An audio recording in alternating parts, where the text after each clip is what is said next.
Alright guys, today we are going to talk about soil.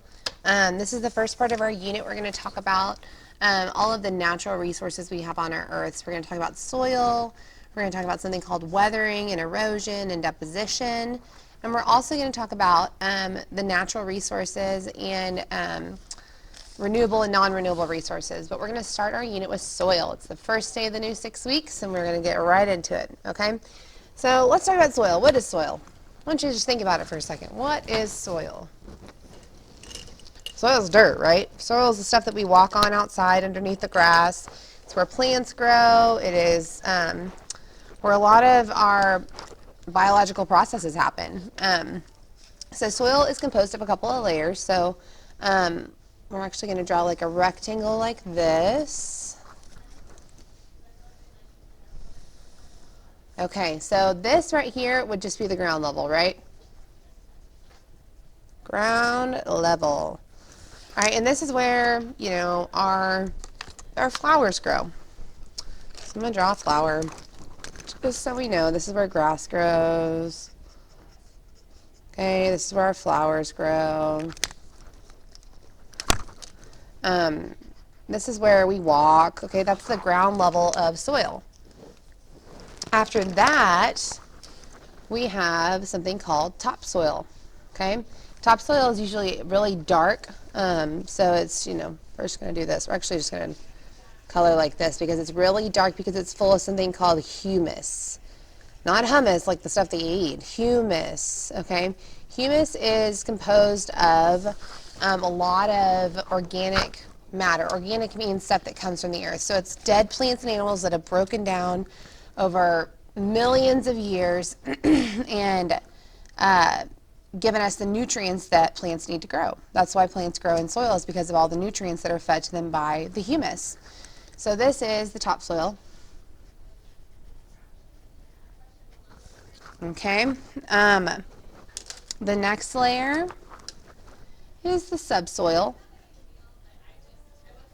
Subsoil. And that one's a little bit darker. I mean, a little bit lighter than the topsoil. So we're just going to color it with this brown.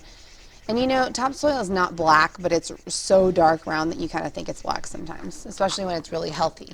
Okay, so that one's subsoil. The next layer is bedrock. Bedrock is like actual rock. So what happens is these processes that we're going to talk about in the next few weeks, weathering and erosion. So weathering is the breakdown of rock. So what's going to happen is like an earthquake will happen, or some kind of natural weathering process will happen to this bedrock, and it will break into little pieces and start feeding up into the subsoil. When that subsoil gets more humus in it, it feeds into the topsoil. Okay, so all this process is moving up, right? Okay, and then this final layer down here is called parent material.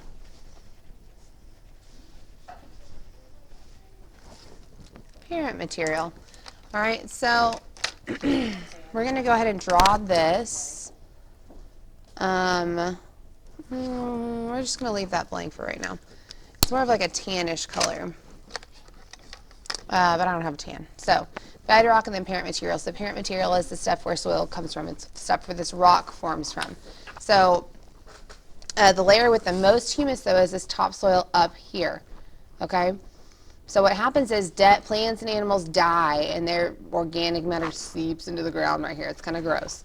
Okay, so it seeps into the ground, and what happens is decomposers, like earthworms, start breaking it down, and they, through their process of trying to eat it, they break it down, and it turns into humus, because the stuff that they don't eat is nutrients for plants. It's all an imperfect balance in our world. So those are the layers of the soil. A couple of notes about soil. Let's put down here. So soil forms very slowly.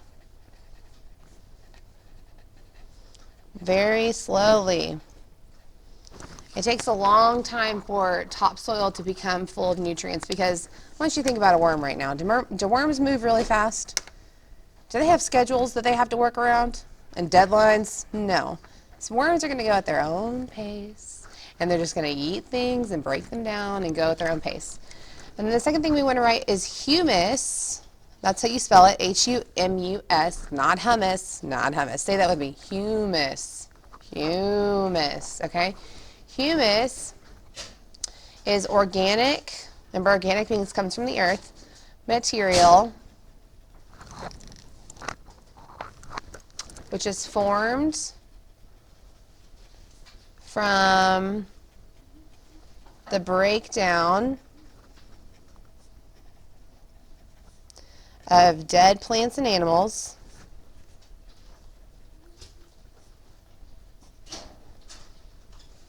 okay? It is going to provide nutrients for plants.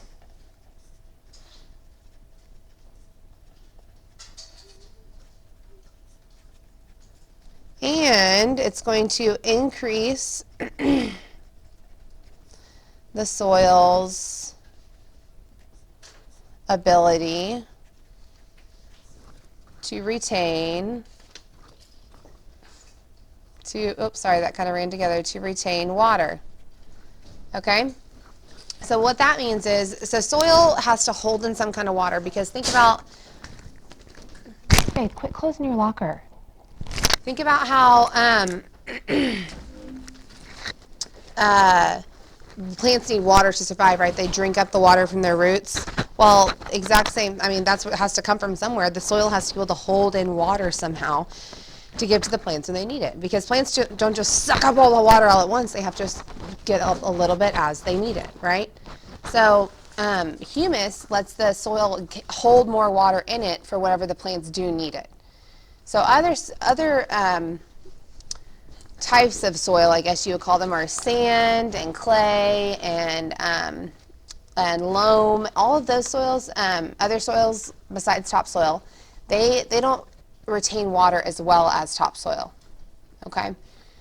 All right, well, that is all we're going to talk about today. We will explore more tomorrow.